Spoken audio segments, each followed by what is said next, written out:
Welcome to another episode of Divine Mandarin. Today's music is by the composer Stuart Townshend from the instrumental The Lord's My Shepherd. I hope that you will enjoy this musical piece. Today's scripture reading is from John chapter 10, verse 27. The King James versions read, "My sheep hear my voice, and I know them, and they follow me."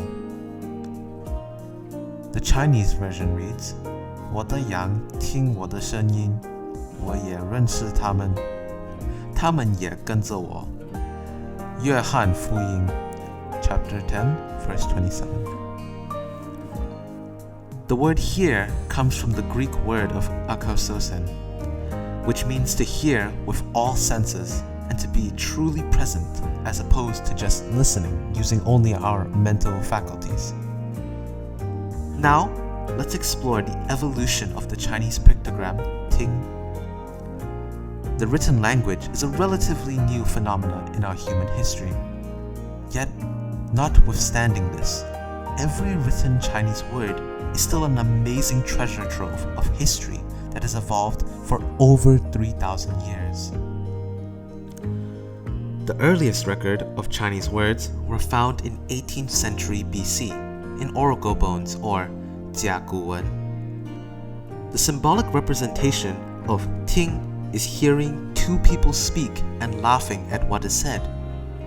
So, implicitly, when we hear, there is a relational connection which creates an emotional response to the listener in what is said. The bronze script from about 3rd century BC, or Jingwen, shows the word gu.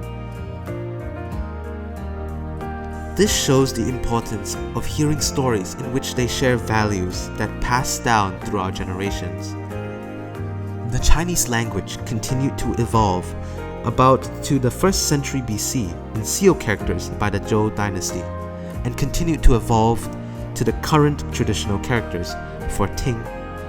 In the traditional character, when we analyze all her elements pictographically, we can see that Ting refers to when we hear, we need to guard our eyes and have our undivided attention of our sing or heart and lean of ears or to listen to the king or wang. So we can see that traditional form of hearing is aligned to the Greek word of akososin, which means listening in full presence of a very important person, and listen respectfully with all our senses, with our undivided attention.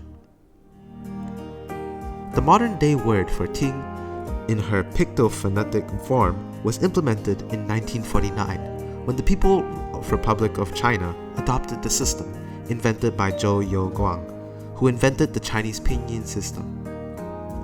So the simplified Chinese character's phonetic radical, jin, closely sounds like the word ting. I hope that you find this episode of Divine Mandarin eye-widening. Hope to see you soon. Have a blessed day.